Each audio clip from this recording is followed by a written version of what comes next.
Namaste. My name is Prakash.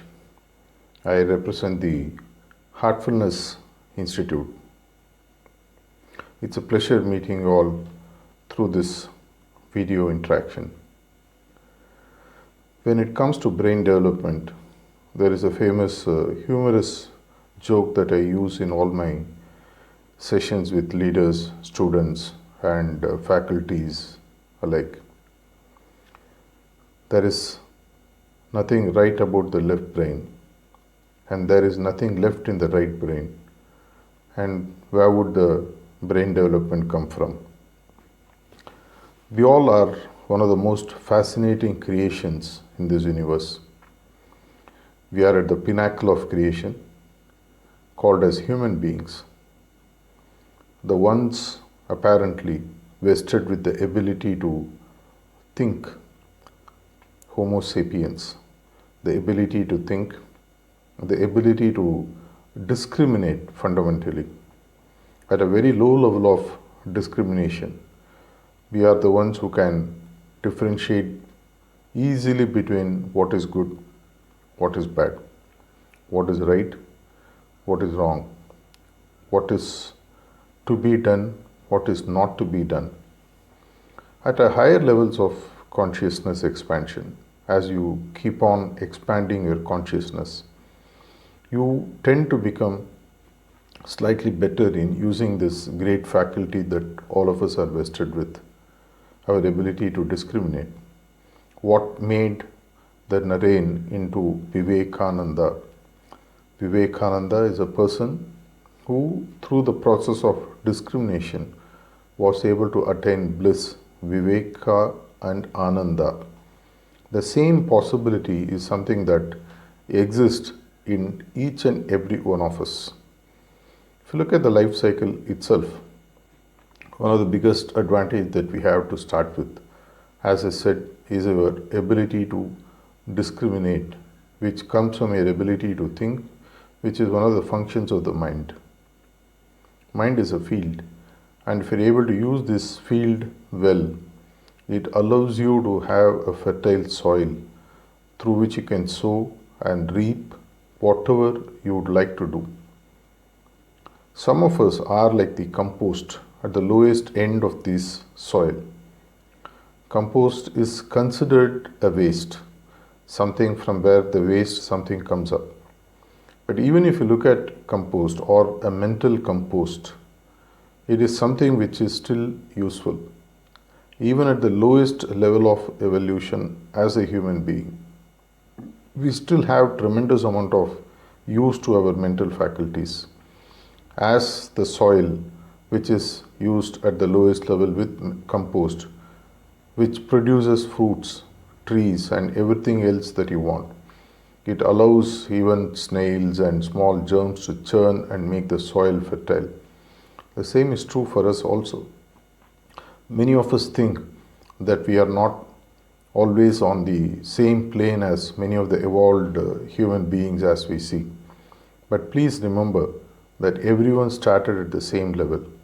What they evolved into was because of their ability to think, to ask questions, and move from the stage of thinking into something higher.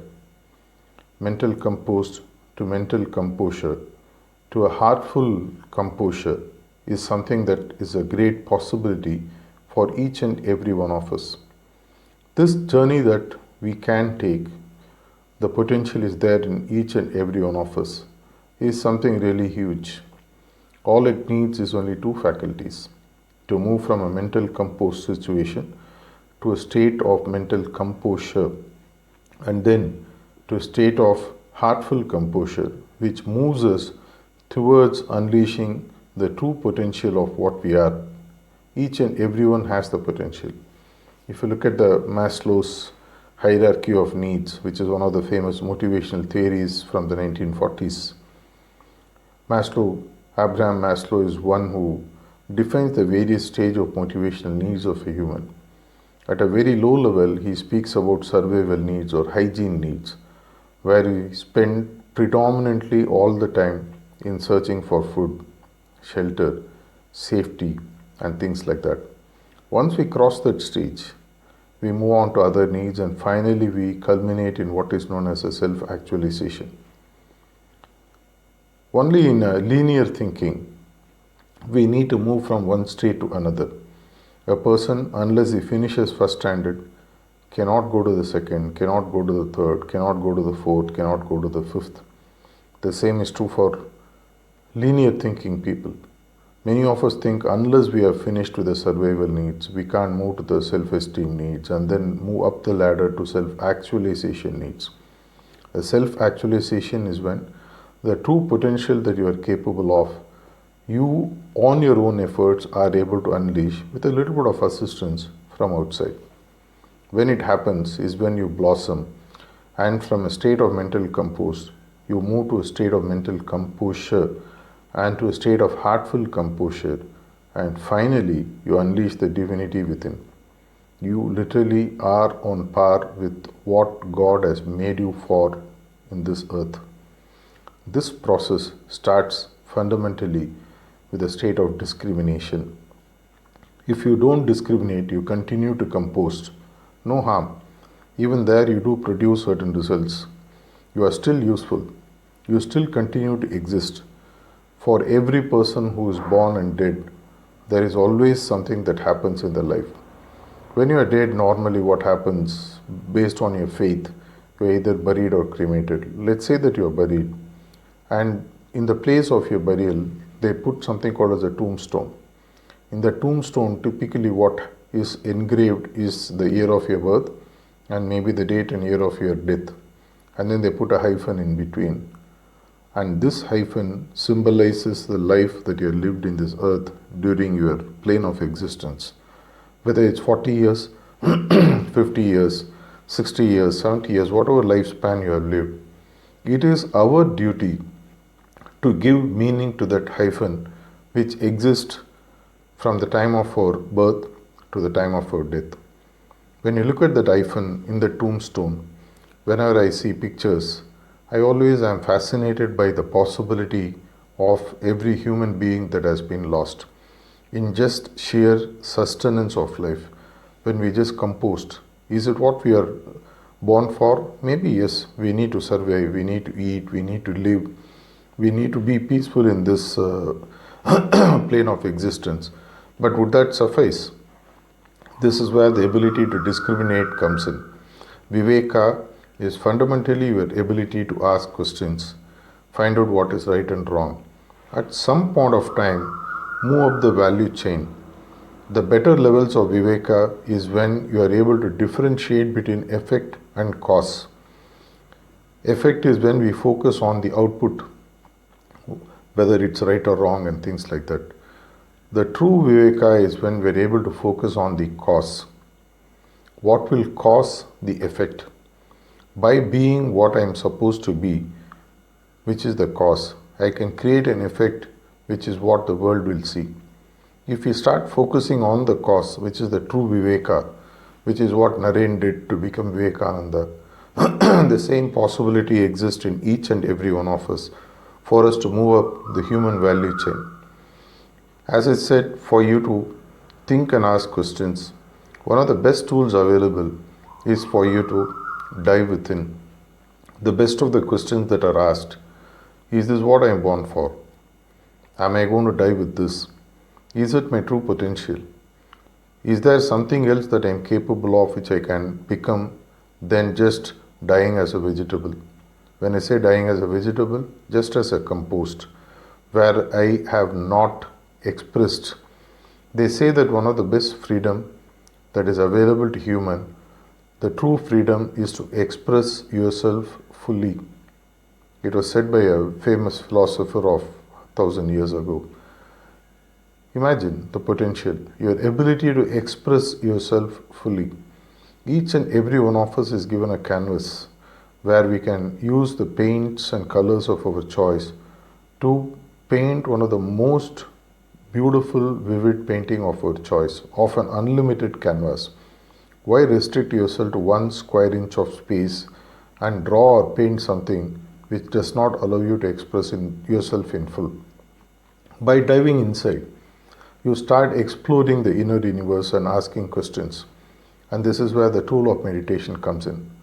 While there are several definitions for meditation, one of the most apt definitions that I have got through my gurus is meditation is a process of asking questions inside of yourself.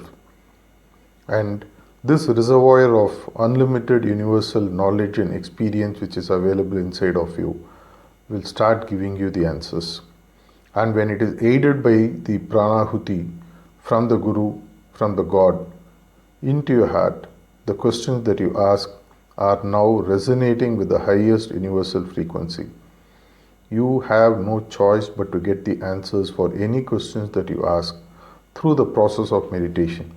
Because you are not just asking yourself, but you are asking the divine which is inside of yourself by allowing the true self to unfold itself through the process of pranahuti.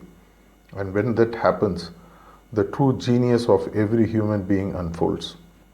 We find what we are truly capable of, and we start unleashing that potential with or without our knowledge. Each one of us become a true replica, a true fully unleashed potential, I would say, person who has unleashed his potential and understood. And it's like using energy.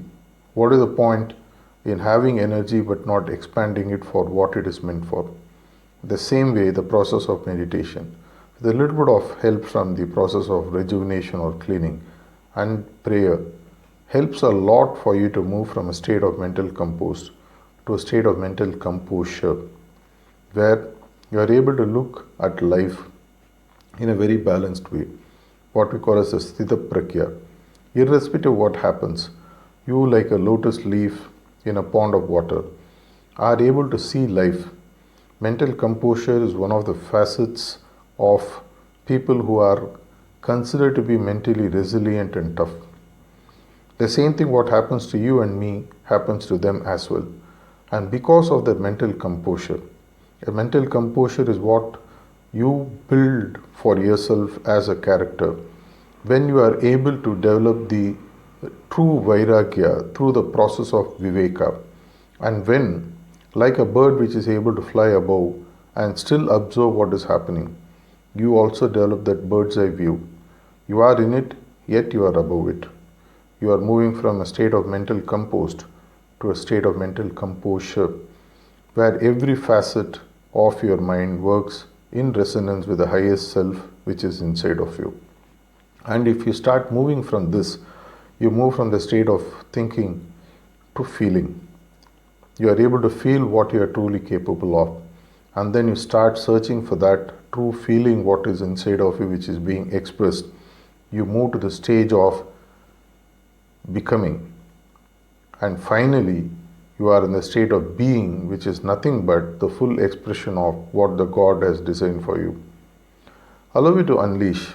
Why hold back and just be a compost in this world? You are designed for greater things. Every human being has the divine potential inside. It's up to us. It's never too late. Whether you are a 15-year-old, whether you are a 50-year-old or 80-year-old, the journey can start anytime. That is truly the fun portion of heartfulness meditation, or the process that we have. Go out and unleash yourself. Meditate. Find your true nature, which is nothing but godly. And once you unleash that, every possible treasure that is available for humans who have achieved the greatest, whether it's an Einstein or a Mahatma Gandhi or a Babaji Maharaj or Daji or anyone, the same is available for you as well.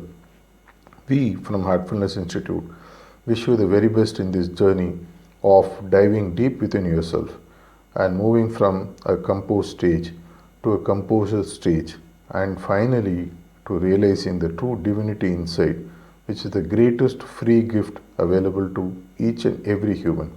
I wish you the very best. Thank you very much. Namaste.